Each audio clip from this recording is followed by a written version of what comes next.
oleh ular tua yaitu setan. and committed sin by disobeying the word of God. Dan mereka jatuh dalam dosa karena mereka tidak patuh dengan firman Allah. So they separated from God, the origin of happiness. Dan akhirnya mereka terpisah dari Allah, yaitu yang sumber kebahagiaan sejatinya. As a result, man became the child of the devil, Dan konsekuensinya manusia itu menjadi anak-anak setan. they became the children of wrath, so they lived their life with many problems unhappily. Dan ketika mereka menjadi anak-anak iblis ini, mereka tidak ada pilihan lain selain mereka akan menghadapi begitu banyak masalah, dan dalam kehidupannya mereka akan tidak berbahagia. Unless they die and they go to hell. Dan pada akhirnya mereka mati dan pergi ke neraka. To save this man, God Himself came to man, sent the Savior. Dan untuk menyelamatkan manusia, Allah mengutus juru selamat. Okay. He is Jesus. Yaitu Yesus. The work that Jesus did is the work of Christ. Yang Yesus lakukan yaitu karya Kristus. Okay. As a true king, he destroyed the devil's work, Satan's work. Dan sebagai raja yang sejati, ia menghancurkan setan. And as a true priest, he solved our problem of sin. Forgive our sins. Dan sebagai imam sejati, dia melakukan pengampunan akan dosa kita. And as a true prophet, he himself became the way for us to meet God. Dan sebagai nabi yang sejati, ia menjadi jalan sehingga kita dapat berjumpa lagi dengan Allah. So when you accept him, you become the child of God. Dan ketika kita menerima Yesus ini, kita menjadi anak-anak Allah. You receive the help of angels and then guidance of the Holy Spirit, so you will live your life with the happiness. Dan kita akan menerima pelayanan malaikat dan bimbingan Roh Kudus sehingga hidup kita akan berbahagia. And when you die, you will go to heaven. Dan ketika kita mati, kita akan pergi ke surga. Okay, let's accept this Jesus Christ in your heart. Jadi mari kita terima Yesus Kristus ini di dalam hati kita. Okay, about the acceptance prayer, I will explain the 5 minutes way of salvation. I will do it. Jadi untuk doa penerimaan ini, Ibu Esther akan jelaskan nanti di yang versi 5 menit. In the case of the way of 5 minutes, the way of salvation is useful when you deliver the gospel message to the believers in the field.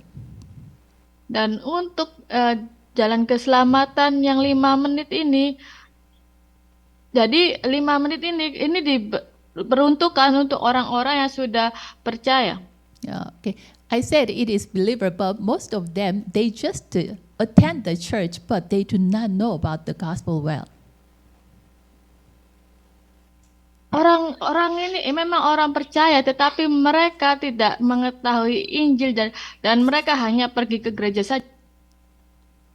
To them, using the Bible verses, you can deliver 5 minutes the way of salvation.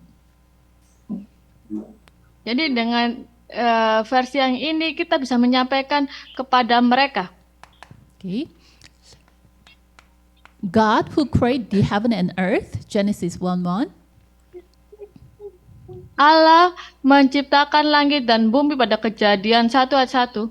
He created man also, Genesis 2:7. Dan Kejadian 2 ayat 7 Allah menciptakan manusia juga. Genesis 1:27 and 28. Originally, man was created a blessed being when he is with God. Dan kalau kita lihat di Kejadian pasal 1 ayat 27 sampai 28, itu Allah menciptakan manusia dan memberkati mereka. To that man, God gave the word. Genesis 2:16, 17.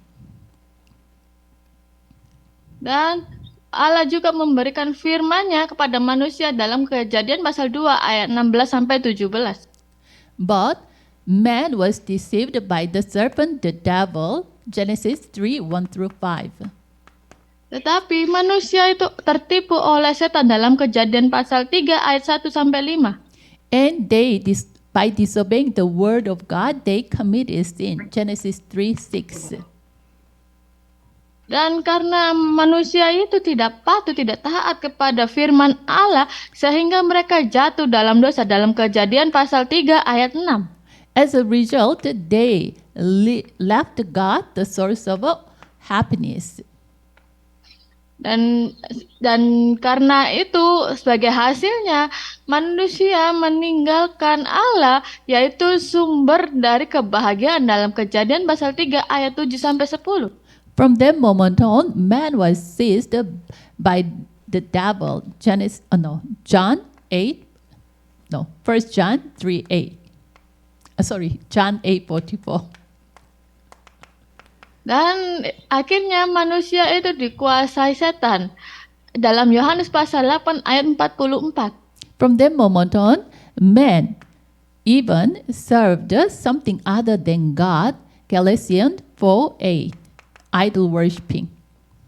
Dan manusia itu mencari hal-hal lain selain Allah, yaitu penyembahan berhala dalam Galatia 4 ayat 8. So, without true happiness, without true peace, they are heavy burdened and weary. Matthew 11:28. Mental problem. Jadi tidak ada damai sejahtera dalam hidupnya, sehingga manusia itu berbeban berat dalam Matius 11 ayat 28. So many kinds of physical and life problem came to man. Acts 8:4 through 8, the physical problem. Dan akhirnya masalah-masalah fisik itu muncul kepada manusia dalam Kisah Para Rasul 8 ayat 4 sampai 8. So they lived their life unhappily, and to die once is destined to man. Karena mereka hidup tidak berbahagia, akhirnya kebinasaan itu sebagai nasib manusia.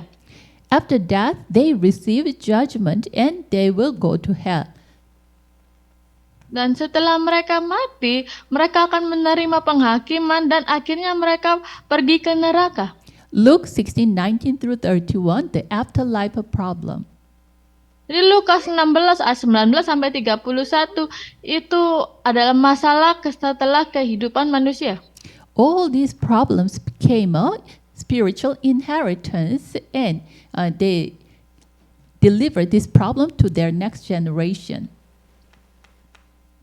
Dan masalah setelah kehidupan ini menjadi warisan rohani bagi generasi mereka, sehingga ini akan diteruskan kepada generasi-generasi berikutnya dalam Keluaran pasal 20 ayat 4 sampai 5.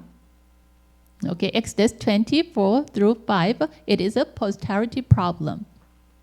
Dan Keluaran 20 ayat 4 sampai 5 itu masalah yang diwariskan. Man try to solve these problems. Manusia mencoba untuk menyelesaikan masalah mereka. With the religion, they try to clean their hearts.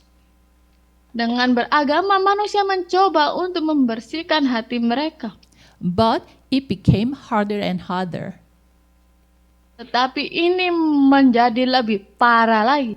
Matthew 12:43 through 45. Dalam Matius pasal 12 ayat 43 sampai 45. And they try to solve their problem with a philosophy. Dan mereka mencoba juga menyelesaikan masalahnya dengan filosofi. But God said it is vain deception and elementary study of just human beings. Tapi itu hanya sebagai ilmu pengetahuan manusia saja. Colossians 2:8. Jadi dalam Kolose pasal 2 ayat 8. And men tried to solve their problem with their good deeds. Dan manusia juga mencoba menyelesaikan masalah mereka dengan perbuatan baik. But even that good deeds is just like a filthy rags in God's eyes. Walaupun mereka telah berbuat baik, tapi kesalehan mereka ini seperti kain kotor di hadapan Tuhan. So with this, good deeds or philosophy or religions, men cannot solve their problems. Jadi dengan tiga hal ini, manusia itu tidak bisa menyelesaikan masalah mereka.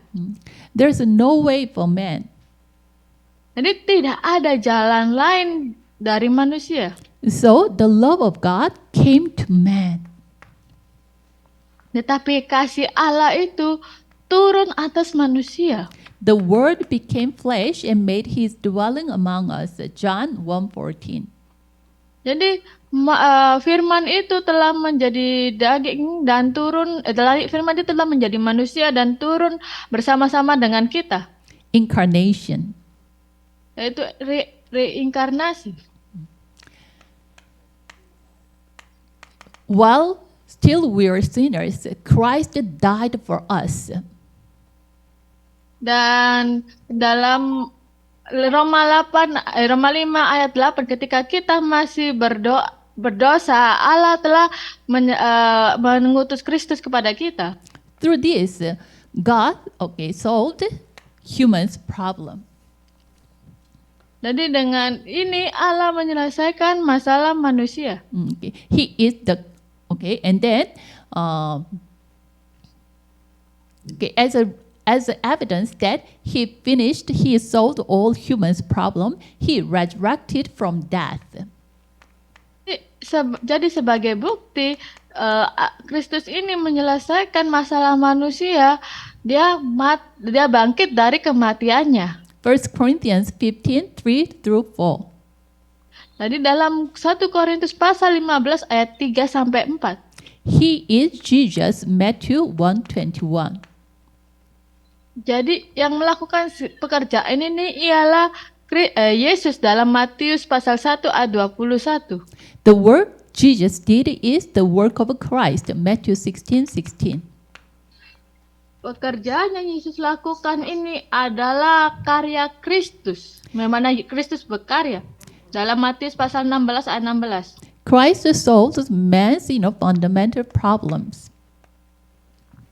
Kristus ini telah menyelesaikan masalah fundamental manusia. As a true king, he destroyed the work of the devil, 1 John 3:8. Sebagai raja sejati, ia menghancurkan pekerjaan setan dalam 1 Yohanes pasal 3 ayat 8. As a true priest, he set us free from the law of sin and death, Romans 8:2.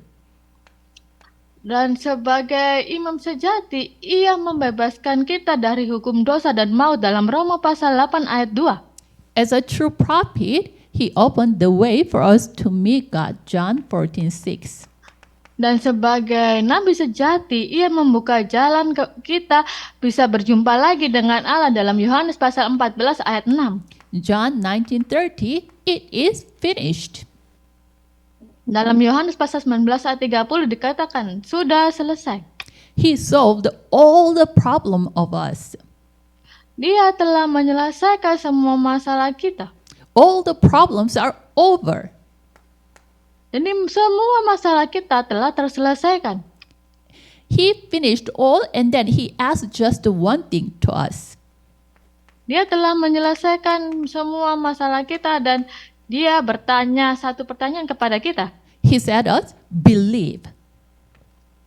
Dia bertanya pada kita, percaya. John 5:24. Jadi dalam Yohanes pasal 5 ayat 24. How do we believe? Bagaimana caranya kita percaya? To those who received him, to those believes in him. He said, receive him. Jadi dikatakan sesungguhnya barang siapa mendengar perkataanku dan percaya kepada dia yang mengutus aku. Jadi di sini dikatakan yaitu penerima dia. John 1:12. Dan dalam Yohanes pasal 1 ayat 12. How do we receive him? Bagaimana kita menerima dia? Okay. Believe with our hearts and confess with our mouth that Jesus is Lord. Receive him as a Lord. Jadi percaya dengan hati, percaya dengan iman, pengaku dengan mulut bahwa Yesus adalah Tuhan kita. Romans 10:9-10. Dalam Roma pasal 10 ayat 9 sampai 10. When we receive him, what will happen? Jadi ketika kita telah menerima dia, apa yang akan terjadi? He promised he will enter in us and eat with us, and we with him. Dia berkata bahwa ia akan masuk ke dalam hati kita bersama-sama dengan dia. Revelation 3:20. Dalam Wahyu pasal 3 ayat 20. Then when should we believe? Kemudian kapan kita harus menerimanya? Okay. Do not boast about tomorrow. You do not know what will happen in one day. Jadi dalam Amsal ini dikatakan jangan khawatir tentang hari esok karena kamu tidak mengetahuinya. Proverbs 27:1. Dalam Amsal 27 ayat 1. Then now, let's receive Jesus as Lord. Nah sekarang mari kita menerima Yesus itu sebagai Tuhan kita. Please repeat after my prayer with your confession of faith. Jadi mohon ulangi perkataan Ibu Esther, kita mengatakannya dengan penuh iman. Okay. Love of God. Bapak yang terkasih, I'm a sinner. saya adalah pendosa. Departing from you, terpisah dari Engkau, and being a child of devil, dan menjadi anak-anak iblis, without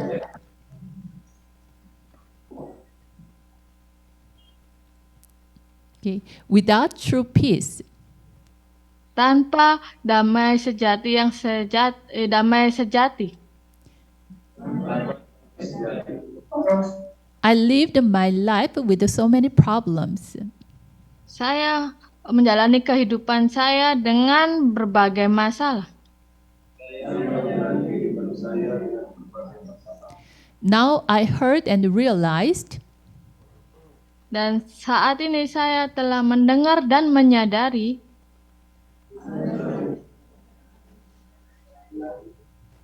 that Jesus is the Christ. Bahwa Yesus adalah Kristus. Now I open my heart.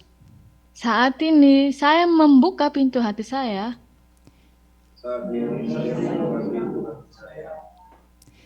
Receive Jesus, that Jesus Christ. Menerima Yesus sebagai Yesus adalah Kristus. Who is the problem? Okay, who solved the problem of Satan? Yang telah menyelesaikan masalah yang setan berikan. And problem of sin. Dan masalah dosa. And problem of separation. Dan masalah keterpisahan. Please come into my heart now. Dan biarlah engkau masuk ke dalam hati kami. Please become my Savior and my Lord. Dan jadilah Juru Selamat dan Tuhan kami.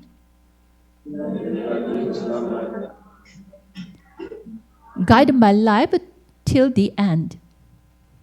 Bimbinglah hidup kami sampai pada akhirnya.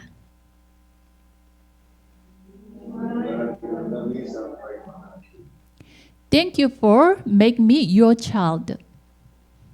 Terima kasih telah menjadikan kami sebagai anak-anak-Mu. I prayed in the name of Jesus Christ who saved me. Saya berdoa dalam nama Yesus Kristus yang telah menyelamatkan kami.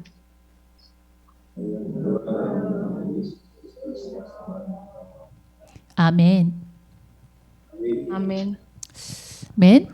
Now you received Jesus Christ. The moment you received him, you became a child of God. 1 John 3:2. Jadi saat ini kita telah menerima Yesus Kristus sebagai Tuhan kita, dan saat ini kita menjadi anak-anak Allah dalam 1 Yohanes pasal 3 ayat 2. To you who become the child of God, the Holy Spirit guide your life and be with you always.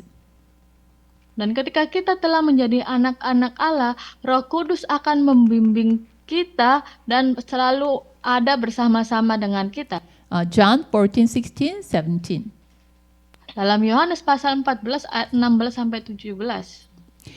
And when you pray in his name, he will listen your prayer and gives the answer. Dan ketika kita berdoa dalam namanya, maka ia akan mendengar dan menjawab doa kita. John 14:13 through 14. Dalam Yohanes pasal 14 ayat 13 sampai 14. And you will receive the help of the angels. Hebrew 1:14. Dan dalam Ibrani pasal 1 ayat 14 kita akan menerima pertolongan malaikat. And in the name of Jesus, even the Satan kneel down.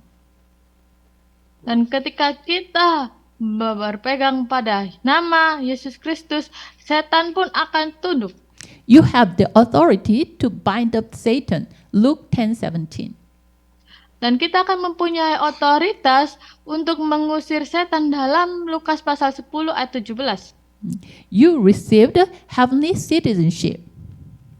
Dan kita akan menerima kewargaan sorga. You live in this world under the background of heaven, and also when you die, you will go to heaven. Dan ketika kita masih berada di dalam dunia ini, kita mempunyai latar belakang sorgawi, sehingga ketika kita meninggal dan akhirnya pergi ke surga. Philippians 3:20. Dalam Filipi pasal 3 ayat 20. From now on, please live the witness of Jesus Christ through your remaining life. Dan pada saat ini kita harus hidup sebagai saksi-saksi Kristus dalam kehidupan sehari-hari kita. Acts 1:8. Dalam Kisah Para Rasul pasal 1 ayat 8. Don't be shaken. Jadi jangan goyah. Be sure. Harus dengan pasti. At the time, the power of darkness will depart. Dan pada saat itu kuasa kegelapan akan runtuh. And be nurtured by the word of God. Dan dengan diasuh oleh firman Allah, At the time, your faith will grow. dan pada saat itu iman kita akan bertumbuh. Matthew 4:4. Dalam Matius pasal 4 ayat 4. Please enjoy the worship. Please enjoy the blessing of worship. Dan kita juga akan bisa menikmati berkat berkat ibadah. God is looking for the true worshipers. Ya, Allah sedang mencari penyembah sejati. John 4:23-24. Dalam Yohanes pasal 4 ayat 23 sampai 24. Okay. There is a reason God called you. Dan alasan kenapa Allah memanggil kita, because of evangelism. karena kita sebagai seorang penginjil. Please invite those who want to listen this gospel message. Jadi mari kita undang orang-orang yang ingin mendengarkan Injil ini. Mark 3:13 through 15. Dalam Markus pasal 3 ayat 13 sampai 15. And the message of the cross is the power of God to us. Jadi inti dari firman itu yaitu kekuatan Allah. 1 Corinthians 1:8. Dalam 1 Korintus pasal 1 ayat 8. When you draw the way of salvation in the field, the power of darkness will depart. Dan ketika kita workshop jalan keselamatan di ladang kita, maka pada saat itu kuasa kegelapan akan pergi. And the strong man in that area will be bounded. Dan orang kuat di area di ladang situ atau di area situ akan ditaklukkan. Matthew 12:28-29. Dalam Matius pasal 12 ayat 28 sampai 29. At that time, those who are appointed to be saved will be mad to you. Dan pada saat itu orang-orang yang telah ditetapkan untuk menerima keselamatan akan ditambahkan kepada kita. Acts 13:48.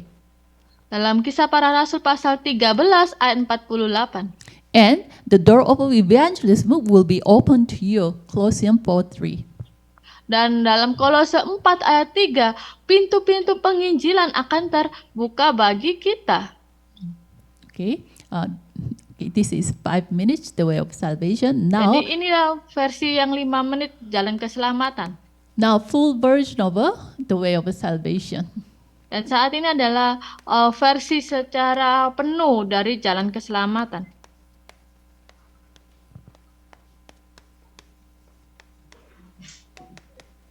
You already know about this very well, right? Dia seperti kita ketahui telah dengan baik versi jalan keselamatan yang ini kan. Okay, with this full version of the way of salvation, it is good to nurture the new believers. So, Jadi tujuan utama dari versi yang penuh ini untuk mengasuh atau membimbing orang-orang yang baru percaya. through this, you can plant the rightfulness and inevitableness and absoluteness of Christ. Jadi dalam versi yang penuh ini kita bisa menjelaskan karya Kristus ketika Kristus turun sampai melakukan pekerjaannya. Through this, they will have the 5 assurances. Dan dari sini dia akan mempunyai 5 jaminan. Okay, God who is spirit Di mana Allah itu roh, created man, menciptakan manusia. okay, I will not tell all the Bible verses, but you see the Bible verses here and catch it, okay? Ibu Esther tidak akan menjelaskan setiap ayat Alkitabnya dengan secara rinci, tetapi Ibu Esther akan menulis ayat Alkitabnya saja. God created man specially. Allah menciptakan manusia itu menurut gambarnya. Different from other creatures, but when God created man, He created man in the image of God. Jadi Allah ini menciptakan manusia ini dengan spesial, berbeda dengan ciptaan lain. Allah ini menciptakan manusia menurut gambar dan rupa Allah. It means that God created man as a spiritual being. Artinya Allah menciptakan manusia ini sebagai makhluk rohani. In Genesis 2:7, God formed man from the dust of the ground and breathed into his nostril the breath of life. Jadi dalam Kejadian pasal 2 ayat 7, Allah menciptakan manusia dari debu tanah dan menghembuskan nafas hidup ke dalam hidung mereka. Men who have the image of God can have a fellowship with God and can know God and can receive every blessing God has. Jadi manusia ini mempunyai nafas kehidupan dari Allah sehingga manusia ini bisa mengetahui Allah, mempunyai hubungan persekutuan dengan Allah dan bisa menikmati berkat-berkat yang berasal dari Allah. So man was created as a being to be with God. Manusia diciptakan sebagai makhluk yang bisa bersama-sama dengan Allah. To that man, God blessed and said to them. Dengan manusia seperti itu, Allah memberkati dan berfirman kepada manusia. Be fruitful, increase in number, fill the earth, and subdue and rule over all the creatures on this earth. Dan beranak cuculah, bertambah banyak, penuhilah bumi dan taklukkan itu, berkuasa atas ciptaan yang lain. The more specific specific explanation is Psalm 8, 4-8. Jadi lebih spesifiknya lagi ada penjelasannya dalam Mazmur pasal 8 ayat 4-8. God made him a little lower than the heavenly beings.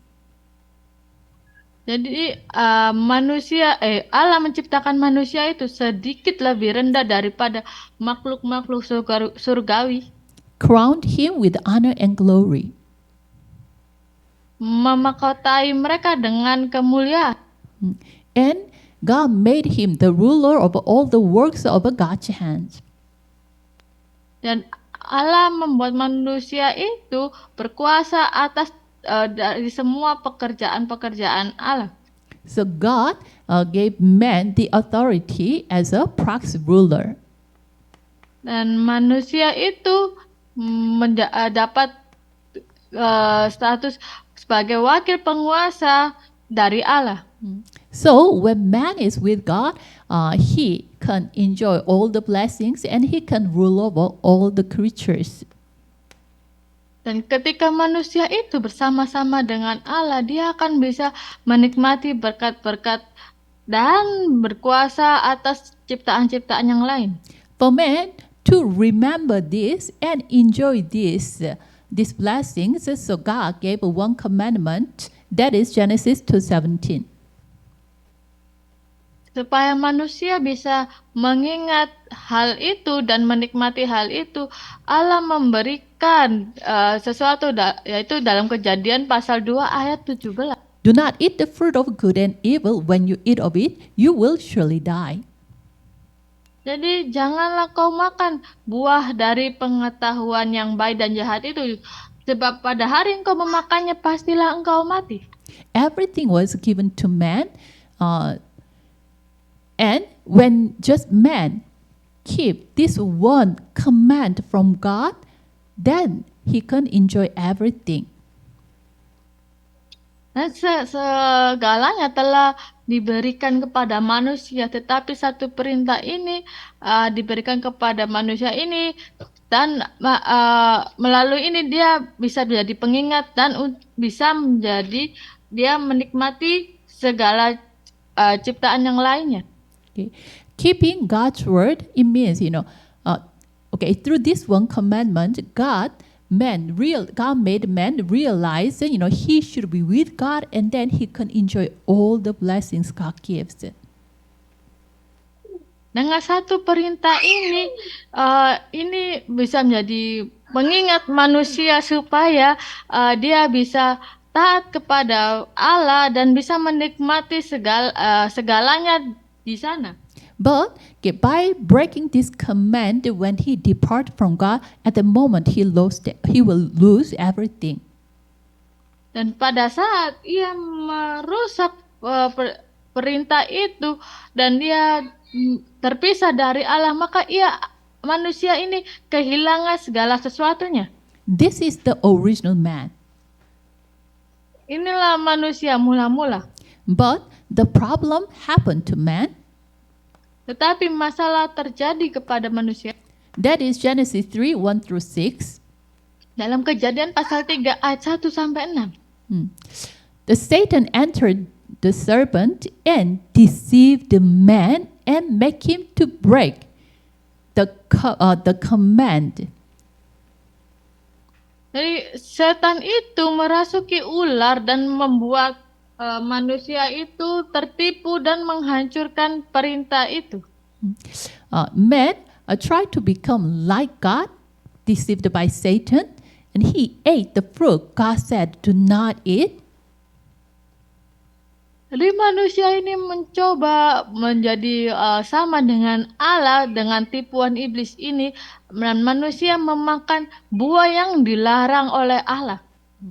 God said, do not eat that fruit. When you eat of it, you will surely die.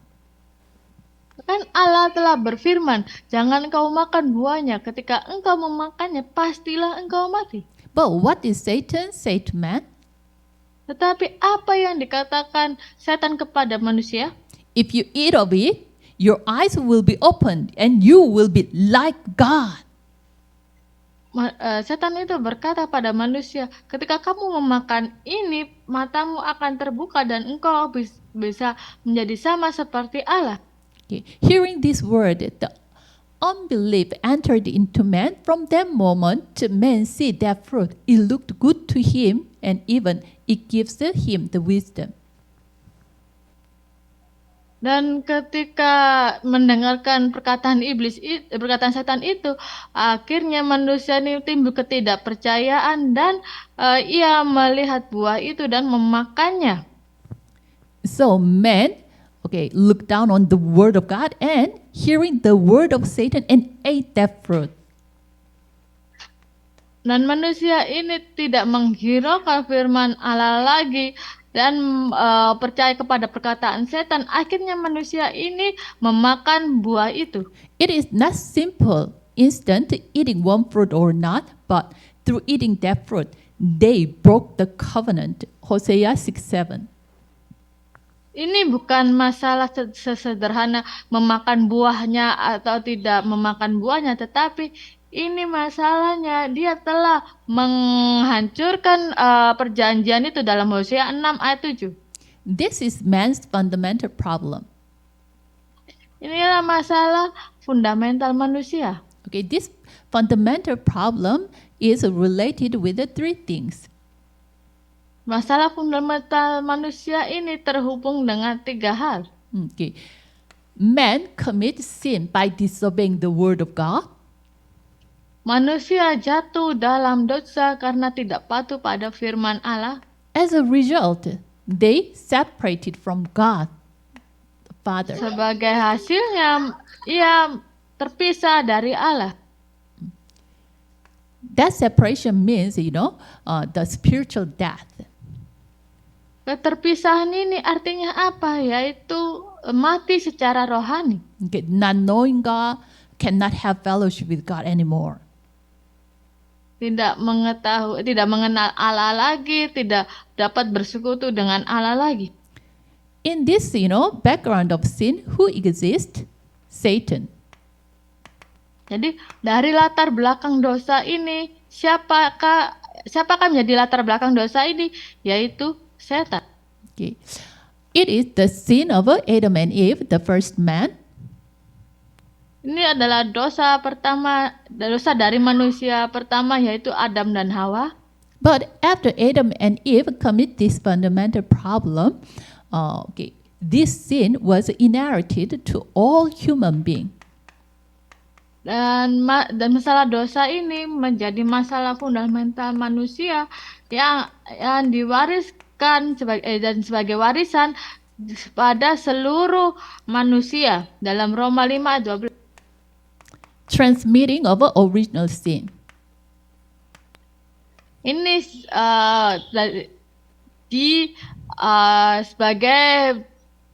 sebagai jalurnya dari dosa mula-mula.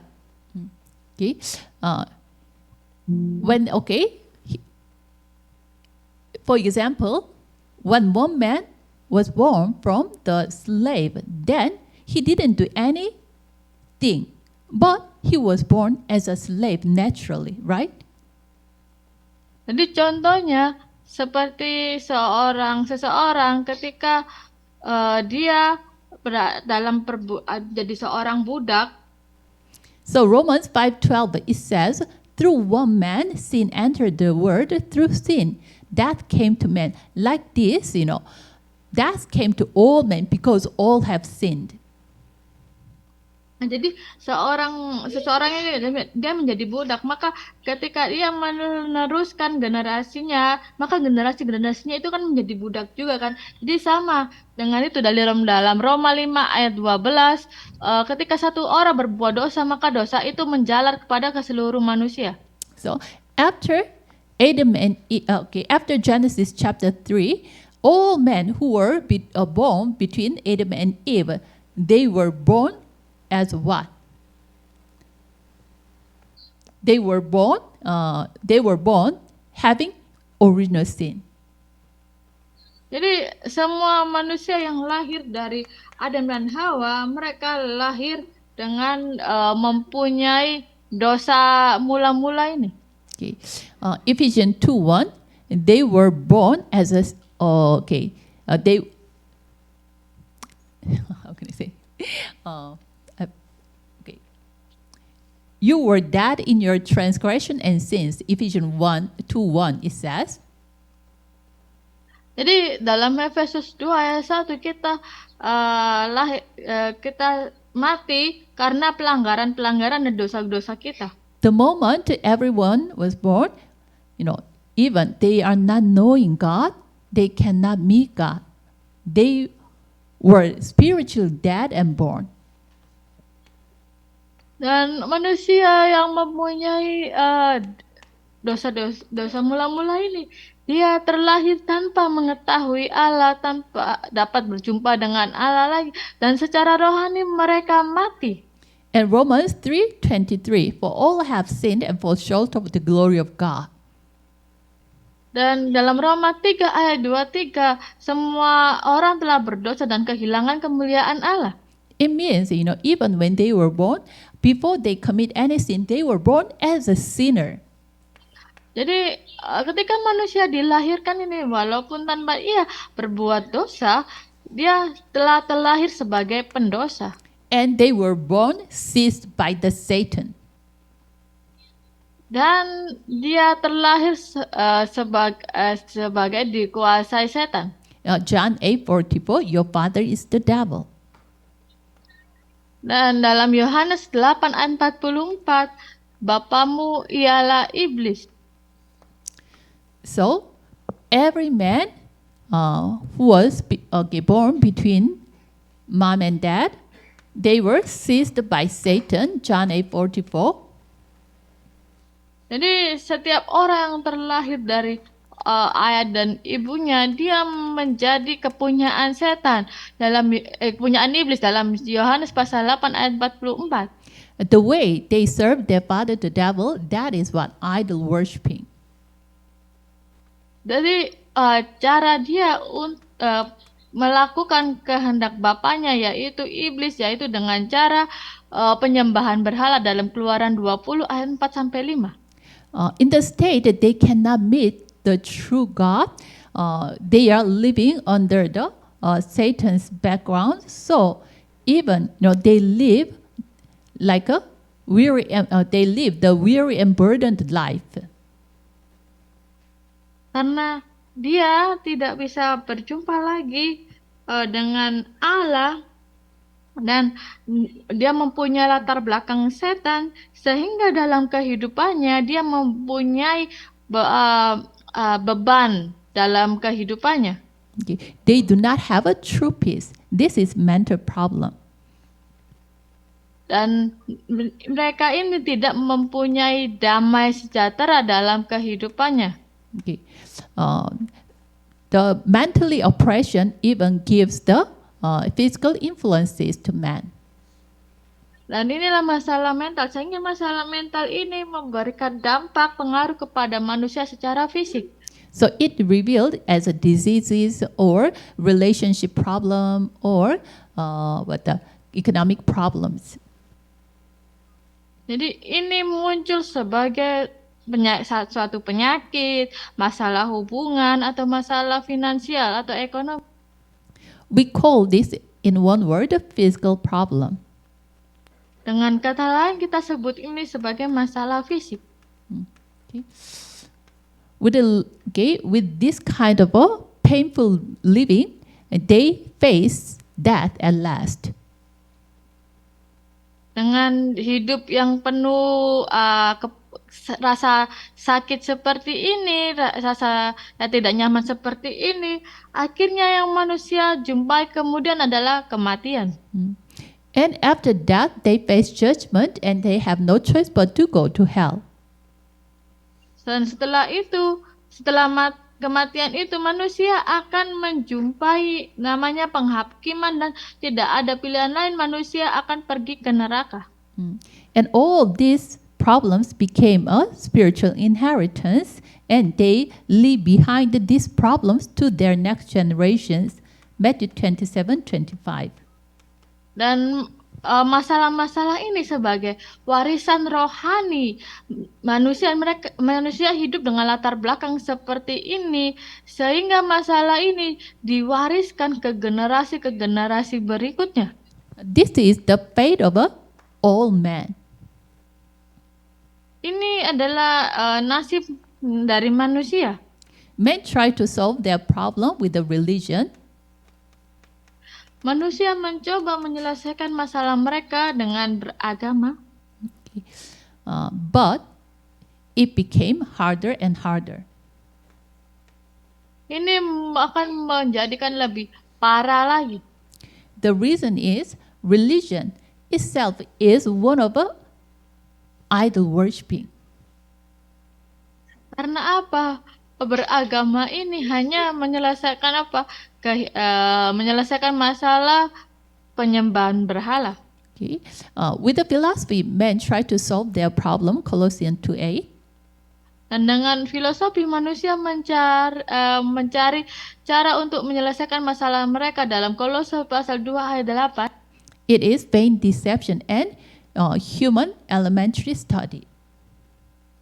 Ini hanya sebagai ilmu pengetahuan dan seperti pembenahan diri dalam manusia. And with the good deeds, they try to solve their problem. Dan dengan berbuat baik, manusia mencoba menyelesaikan masalahnya. Even the corrupted man's good deeds itself is just like a filthy rag in God's eyes. Walaupun manusia yang telah jatuh ini melakukan perbuatan baik ini, tetapi di mata Allah kesalehan itu seperti kain kotor. Isaiah 64:6. Dalam Yesaya pasal 64 ayat 6. And especially the Jew, they try to solve their problem by keeping the law. Dan bagi bangsa Yahudi, mereka mencoba menyelesaikan masalah mereka dengan menjaga hukum Taurat. But this law was given to men for us to realize we are sinner. Tetapi hukum Taurat ini diberikan kepada manusia justru untuk supaya manusia mengenal dosa. Okay, through keeping the law, we cannot solve humans' problem, and even though men keep all the laws, but with those things, the problem cannot be solved. Walaupun manusia menjalankan atau menjaga seluruh hukum Taurat pun, itu tidak akan bisa menyelesaikan masalah manusia. And some people try to solve their problem by attending the church. Dan sebagian orang menyelesaikan masalah mereka dengan pergi ke gereja. If you do not meet God's true solution, just attending the church cannot become a solution itself. Tanpa mengetahui bahwa Yesus Kristus itu menjadi solusi bagi mereka, jadi pergi ke gereja pun itu tidak akan menyelesaikan masalah mereka. If you do not have the eternal life, then just attending the church is like what? Having another kind of a religion. tanpa mempunyai kehidupan yang kekal, kita pergi ke gereja, itu sama saja kita hanya sekedar beragama. So man's effort is totally impossible. Jadi dengan semua usaha manusia ini, semuanya itu tidak berguna. So God He Himself will give us His solution. Jadi dengan Allah sendiri, Allah memberikan solusi kepada manusia. Why the reason man's effort totally impossible and we need God's solution is Jadi kenapa dengan usaha manusia itu semuanya gagal dan Allah memberikan solusinya? all these humans' problem came from this, original sin problem, fundamental problem. Karena 6 masalah manusia ini datangnya dari masalah fundamental manusia. Okay, there's no one who can, win over the Satan. Tidak ada satupun manusia yang dapat mengalahkan setan. Men who were born as a sinner cannot solve others' sin problem. Manusia yang terlahir sebagai orang berdosa, manusia tidak bisa menyelesaikan masalah dosa orang lain. If man cannot solve the sin problem, then he cannot meet God. Dengan manusia tidak bisa menyelesaikan masalah dosanya, maka dari itu manusia tidak akan bisa berjumpa dengan Allah. So there's no way for man. Karena itu tidak ada cara bagi manusia. Then who can solve this Satan? Who can win over the Satan? Jadi siapa yang bisa menyelesaikan masalah setan, yang mengalahkan setan? Only God. Hanya Allah. So the love of God gave us that solution. Karena itu kasih Allah ini memberikan solusi. John 3:16. God so loved the world that He gave His one and only Son. Dalam Yohanes 3 ayat 16, karena begitu besar kasih Allah akan dunia ini sehingga Ia mengaruniakan anaknya yang tunggal. That solution is Romans 5:8. Solusinya yaitu dalam Roma pasal 5 ayat 8. While we were still sinners, Christ died for us. Karena Kristus telah mati untuk kita ketika kita masih berdosa. Okay, as soon as according to the scripture, He died and He resurrected.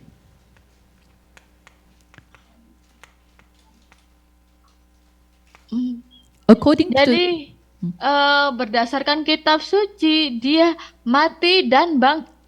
1 Corinthians 15:3 and 4. Dalam 1 Korintus pasal 15 ayat 3 sampai 4. As soon as Genesis chapter 3 problem happened, God promised He will send this Christ through the Old Testament. Continuously He promised He will send this Christ. Sejak peristiwa dalam Kejadian pasal 3 terjadi, Allah sendiri berjanji Dia akan mengutus Kristus kepada manusia. Okay, that is what Genesis 3:15. Yaitu Kejadian pasal 5 ayat Kejadian pasal 3 ayat 15. The offspring of a woman comes and he will crush the head of the serpent, the Satan. Kejadian pasal 3 ayat 15 bahwa keturunan perempuan itu akan meremukkan kepala ular. And through his sacrificial death, through shedding his blood, he will solve our problem about sin. Dan melalui kematiannya dalam salib dan darahnya tercurahkan, melalui darahnya ini Dia menyelesaikan masalah dosa kita. Through shedding that blood, he will reconcile us to God and he will solve the problem of separation. Isaiah 7:14. Dan melalui darahnya tercurah, dosa kita telah diselesaikan dan dapat lagi berjumpa dengan Allah. Jadi dia telah menyelesaikan masalah keterpisahan. Isaiah 7:14, a virgin will give birth to a son and you will call him Emmanuel.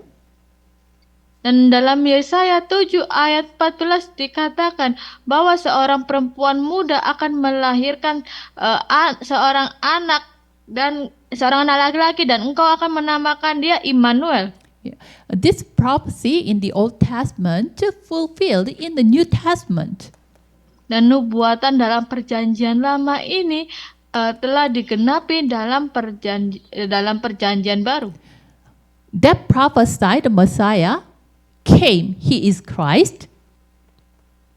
Jadi nubuatan tentang Mesias ini, ia datang sebagai Kristus. So, Peter confessed in Matthew 16:16, Jesus, you are that Christ and the Son of a living God. Dan Petrus ini mengaku bahwa Yesus engkau adalah Kristus, anak Allah yang hidup. In Acts 17:3, Paul said, dan dalam Kisah Para Rasul 17 ayat 3, if he is the Christ, he rightly died and he raised up to life again. And Jesus, I'm talking to you, is that Christ. Yang inilah yang dikatakan Rasul Paulus bahwa Mesias itu harus menderita dan bangkit dari antara orang mati. Inilah Mesias, yaitu Yesus yang kuberitakan kepadamu. God's solution is Christ. Solusi Allah yaitu Kristus. Who fulfilled the work of a Christ? Yang telah menggenapi dari pekerjaan atau karya Kristus. Jesus. Yaitu Yesus. Is Jesus really Christ? Apakah Yesus itu benar-benar Kristus? There should be the evidence, right? Jadi kita harus membuktikan kan?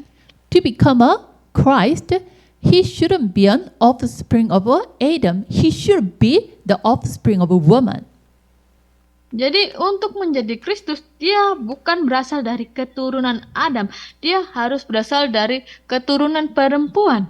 When you see Matthew 1:18-23, dan ketika kita melihat dalam Matius pasal 1 ayat 18 sampai 23, Jesus came an offspring of a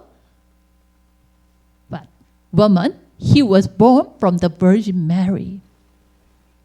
Jadi Yesus ini datang sebagai keturunan perempuan, yaitu dia terlahir dari perawan Maria. And to become a Christ, he should shed his blood for others. Dan untuk menjadi Kristus, dia harus mencurahkan darahnya bagi yang lain. John 19:13-30. Jesus himself died on the cross, shedding his blood not because of his sin. Dan dalam Yohanes 19 ayat 17 sampai 30, ia mati di atas kayu salib dan mencurahkan darahnya itu bukan karena dosa dia. His blood is a redemption of blood for everyone. Dan darahnya ini sebagai darah perwakilan bagi semua orang. And the critical evidence that Jesus is Christ, that is Matthew 28:1-20. Dan sebagai bukti yang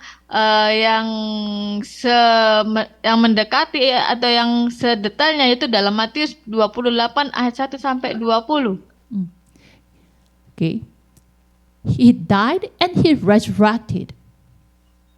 Dia telah mati dan ia telah bangkit. Through his resurrection, he testified. He won over the Satan and the death.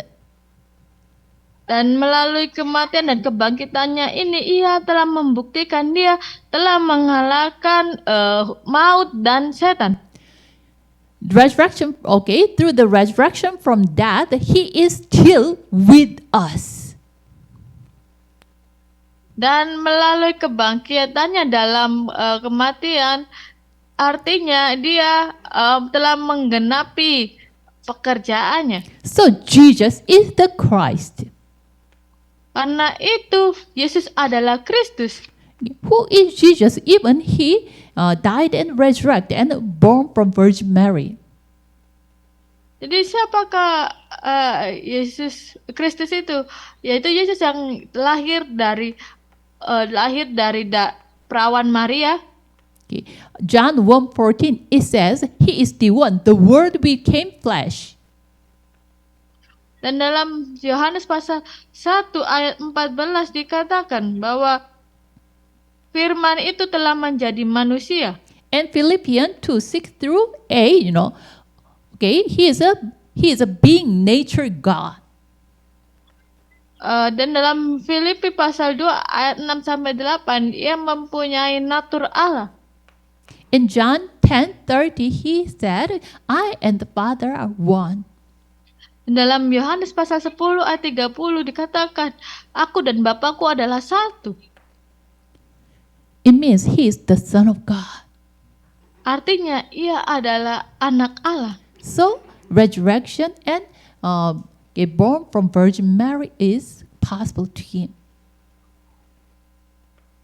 Dan kebangkitannya dan lahir dari perawan Maria itulah Allah.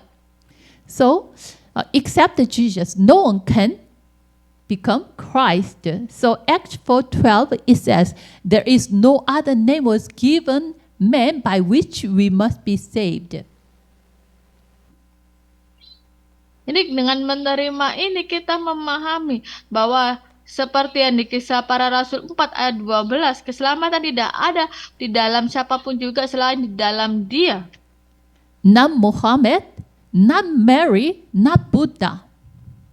Bukan Muhammad, bukan Maria, bukan Buddha. Only Jesus is the Christ. Hanya Yesus, yaitu Kristus. So it is God's objective salvation affair. Ini adalah karya keselamatan Allah secara objektif. Then when this salvation become mine, dan kapan keselamatan ini menjadi milik saya? by the grace of God, when we believe this, at the time we have salvation. Dengan kasih karunia Allah, ketika kita mempercayai ini, ketika itu keselamatan turun atas kita. So Ephesians 2:8-9 it says, by grace through faith you are saved. Dan dalam Efesus pasal 2 ayat 8 sampai 9 dikatakan, sebab karena kasih karunia kamu diselamatkan oleh iman. The moment you believe in Jesus Christ, what happened to you? Dan ketika kita percaya kepada Yesus Kristus, apa yang akan terjadi kepada kita? What had happened 2,000 years ago become yours. Dan peristiwa yang terjadi 2000 tahun yang lampau itu akan menjadi milik kita. When Jesus died, you were included in him, died with him together. Dan ketika Yesus mati, kita menjadi satu dalam kematiannya. When Jesus resurrected, you are included in him, you were resurrected as a new one. Dan dalam kebangkitannya kita juga akan menjadi satu, dan dalam kebangkitannya dia menjadi Tuhan atas kita. The moment you believe, the unification with Christ happened to you. Dan ketika kita percaya kepada Dia, menjadi kesatuan dengan Kristus ini akan terjadi kepada kita. So through the baptism, the ceremony baptism, you proclaim about your unification with Christ in front of you yourself and in front of Satan and in front of God. Jadi melalui upacara pembaptisan ini menggambarkan sebagai kita percaya akan kesatuan kita dengan Allah di hadapan diri kita sendiri, di hadapan setan, baik juga di hadapan Allah. So that is Romans 6:3-11. Ini dalam Roma pasal 6 ayat 3 sampai 11. And Acts 2:38, Dan dalam Kisah Para Rasul pasal 2 ayat 38. when you believe him and receive the baptism, God gives you the Holy Spirit as a gift. Ketika kita percaya kepada Allah dengan iman kita dan kita menerima baptisan, maka Allah memberikan Roh Kudus kepada kita sebagai hadiah. God sealed you with his Holy Spirit and guaranteed you to the day of redemption. Dan Allah memberikan Roh Kudus ini kepada kita, ini akan membimbing kehidupan kita sampai pada hari penghakiman. So now you became the child of God. You have the new status. Dan kita akan mempunyai status, yaitu sebagai anak-anak Allah. No more children of the devil. Bukan lagi anak-anak iblis.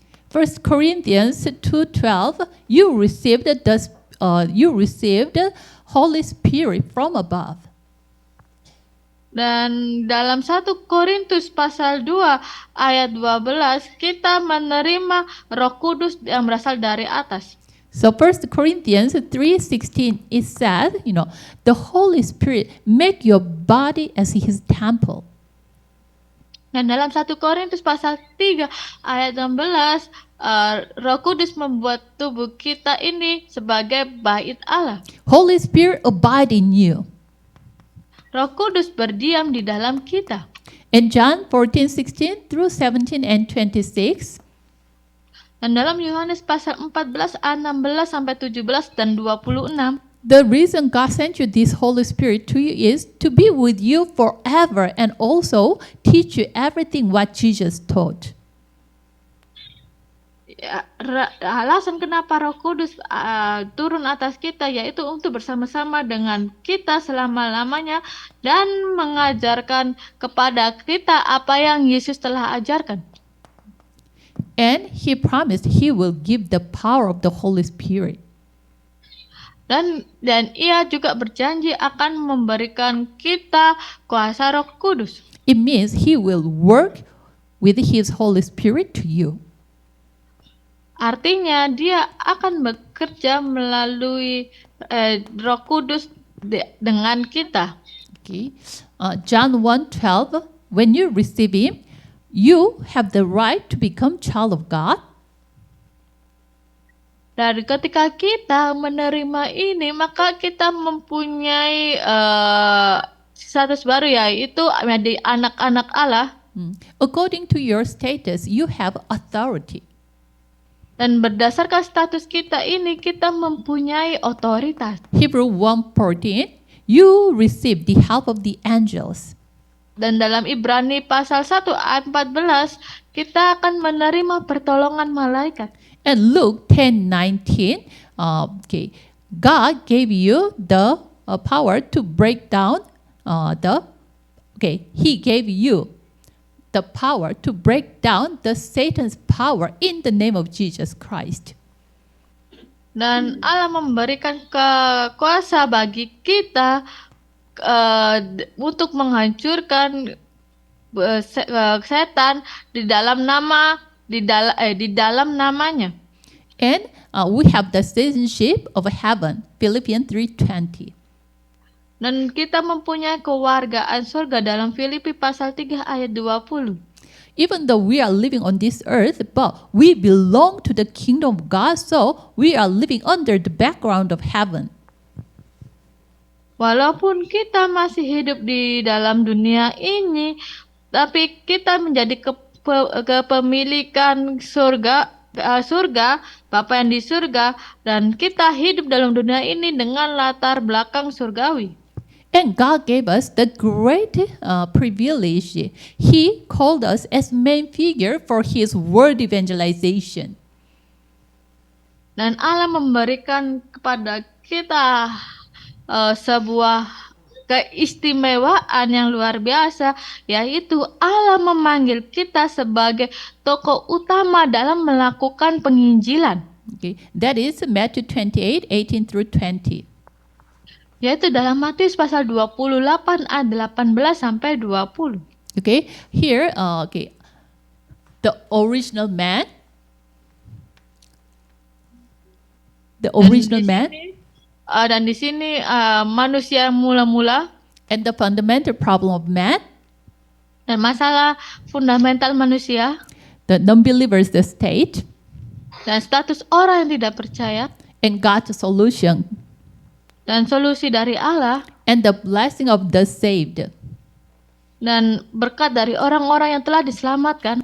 Okay, especially when you meet the people in the field, okay, all of them have their own problem. Jadi ketika kita berjumpa dengan orang-orang di ladang, setiap dari mereka pasti mempunyai masalah. They are seized, even they are seized in their the problem of non-believers. Jadi harus dilihat masalah mereka dari 6 masalah ini. Okay. From here, you make them see man's fundamental problem. Jadi dari 6 masalah ini kita buat mereka dapat melihat masalah fundamental manusia. If they know the fundamental problem of man, there is no way, only Jesus Christ. Ketika mereka menyadari tentang masalah fundamental manusia ini dan tidak ada cara lain untuk menyelesaikan masalah mereka ini. Jadi hanya melalui solusi dari Allah. So all the problem of man, that is the one problem, fundamental problem. Jadi semua masalah manusia ini berasal dari satu masalah, yaitu masalah fundamental manusia. Because of this, the only one solution to every problem of man, that is Christ. Karena itu, satu solusi dari semua masalah manusia yaitu Kristus. Okay, that's the workshop for today. And then now, already I pass over the time. So, please have a 15 minutes forum time. And then 12 o'clock, Pastor Shin will deliver the lecture, the second lecture. Jadi karena Ibu Esther telah melewati jadwal waktu yang diberikan, jadi kita akan berforum selama 15 menit. Dan